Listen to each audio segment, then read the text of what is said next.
Obchod Huawei App Gallery sa naďalej rozrastá o nové a nové aplikácie. Veľkú časť tých aplikácií tvoria aj bankové aplikácie. My sme sa v tomto videu rozhodli osloviť zástupcov bank a opýtali sme sa, prečo svoje aplikácie publikovali pre Huawei telefóny. Z našej analýzy vyplynulo, že medzi 3 najčastejšie zariadenia, Android zariadenia, ktoré využívajú naši klienti, patria práve mobilné zariadenia od spoločnosti Huawei.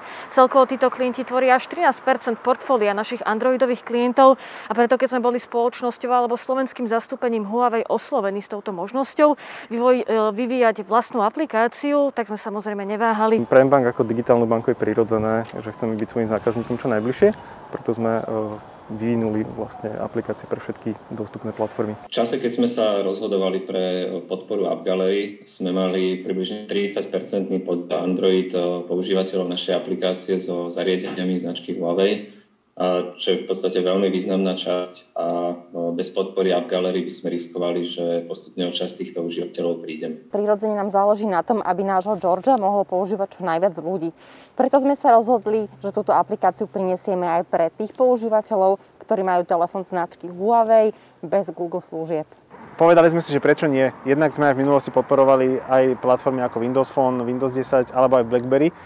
A jednak Huawei je veľmi relevantná platforma, takže rozhodli sa samozrejme ísť do toho aj my. Samozrejme, chceme aj klientom, ktorí využívajú telefóny Huawei a nevyužívajú služby Google, poskytnúť možnosť sa pripájať ku našim produktom ako bankovníctvu cez mobilnú aplikáciu. A teda to je hlavný dôvod, prečo sme sa rozhodli publikovať našu verziu aj v tomto elektronickom obchode.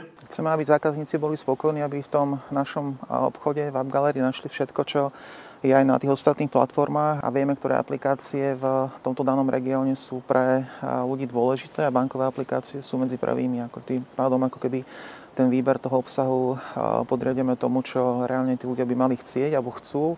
A chceme, aby naozaj ten ich zážitok z App Gallery bol podobný, ako je z Play Store alebo z App Store Appleového. Stanovili ste si v rámci sprístupnenia svojej aplikácie pre Huawei telefóny aj nejaké ciele? A ak áno, ako sa naplňajú? V tejto chvíli je ešte predčasné hovoriť o naplňaní cieľov, pretože aplikácia je v App Gallery iba niekoľko dní.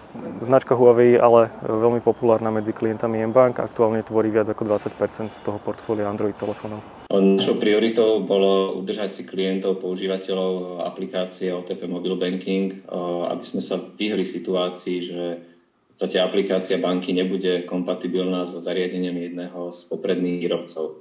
Tie očakávania sa postupne naplňajú, keďže počet stiahnutí aplikácie neklesá, práve že rastie podobným tempom ako doteraz. Intenzita a rýchlosť migrácie našich klientov s mobilnou aplikáciou Smart Banking z Google Play do App Gallery nás veľmi pozitívne a príjemne prekvapil a dnes už môžeme povedať, že takmer všetci klienti premigrovali automaticky do App Gallery. Oni určite od nás čakajú minimálne takú podporu, ako dostávajú od Google, od Apple, čo nie je až tak veľa zase, pretože tí ľudia nie sú lokálne tu. Výhoda toho našeho ekosystému je v tom, že my sa stretávame s tými ľuďmi priamo tu na Slovensku, riešime ten obsah priamo odtiaľto, tým pádom im vieme dať individuálnu podporu, vieme to naozaj riešiť ako keby s nimi na dennej báze. Líši sa nejako proces sprístupňovania vašej bankovej aplikácie do obchodu Huawei App Gallery s procesom sprístupňovania do obchodu Play Store alebo App Store? Ten proces je veľmi podobný. Nevidujem žiadny nejaký výraznejší rozdiel v rámci sprístupňovania verzií našim klientom. V tomto musím Huawei pochváliť, majú naozaj veľmi individuálny a proklientský prístup. Huawei App Gallery a ich vývojárska konzola vychytala to najlepšie z obidvoch riešení, či už hovoríme o Google Play alebo o App Store. A veľmi rýchla je aj reakcie a spolupráca, všetko, čo sa týka napríklad zverejňovania samotných aktualizácií. My veľmi oceňujeme prítomnosť lokálneho slovenského tímu Huawei, s ktorým môžeme potom riešiť veľmi operatívne a rýchlo všetky otázky týkajúce sa životného cyklu tej aplikácie. Tá podpora z našej strany je individualizovaná, že naozaj riešime každého ako keby osobitne, že nie sú nejaké lajny, že budeme sa rozprávať s bankami podľa nejakých štruktúr, alebo proste, že by to bolo nejako dopredu pripravené z Huawei, naozaj to riešime individuálne, každý ten zákazník, každá banka je v niečom iná, my sa snažíme k nim pristupovať ku každej banke osobitne a to je jedna z tých vecí, ktoré si oni na tom aj vážia.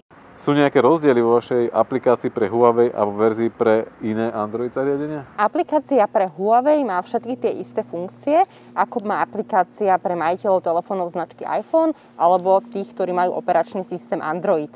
Jediný rozdiel je prirodzene v tom, že táto Huawei apka nie je prepojená so službami Google Pay alebo Apple Pay. Tieto rozdiely vnímame hlavne my zo strany vývojára, alebo teda vydávateľa, keďže bolo potrebné integrovať služby Huawei. Používatelia si však žiaden rozdiel v podstate nevšimnú. Z užívateľského pohľadu je aplikácia úplne identická ako tá Google Play. Momentálne ešte chýbajú mapy, na ktorých intenzívne pracujeme. A druhou odlišnosťou je absencia mobilného platenia, pretože služba Huawei Pay ešte stále nie je dostupná na slovenskom trhu. Verzia aplikácie Huawei je v podstate rovnaká ako Androidová verzia. Z pohľadu klienta tam nie sú žiadne zmeny. Zmena je samozrejme iba v tom, že v tomto prípade nie sú využívané služby Google, ktoré sú nahradené individuálnym riešením Huawei. Ide napríklad o mapy, ktoré klienti využívajú, ak hľadajú najbližšiu pobočku alebo bankomat. Tak oproti tej štandardnej aplikácii, ktorá je v Google Play, táto Huaweiová nemá zatiaľ podporu push notifikácií a lokalizáciu pobočiek a bankomatov.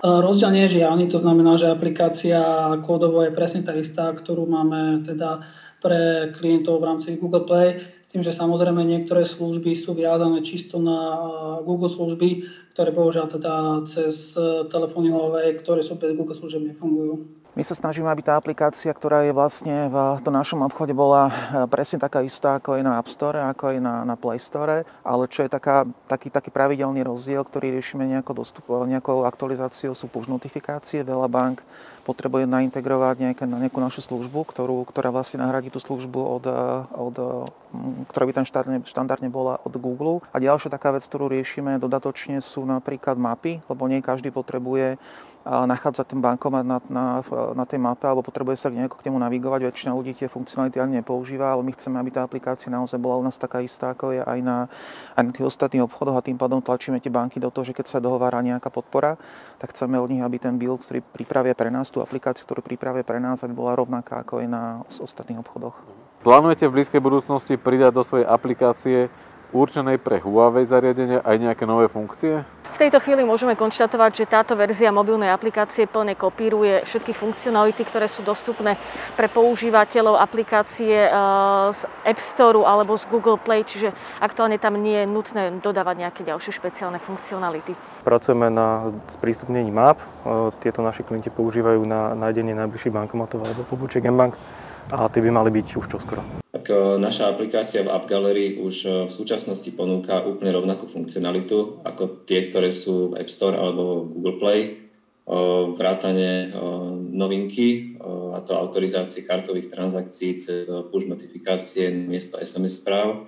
A takisto do budúcna, keď budú pribúdať nejaké funkcionality, budú v rovnakom čase zbeňované v App Gallery, ako aj v iných obchodoch s aplikáciami plánujeme robiť rozdiely. Do budúcna by sme určite chceli doplniť minimálne podporu pre push notifikácie. Samozrejme, my veľmi rozmýšľame nad každou jednou novinkou, ktorú prinášame našim klientom. Samozrejme, tento proces je kontinuálny a v budúcnosti prinesieme novinky našim klientom.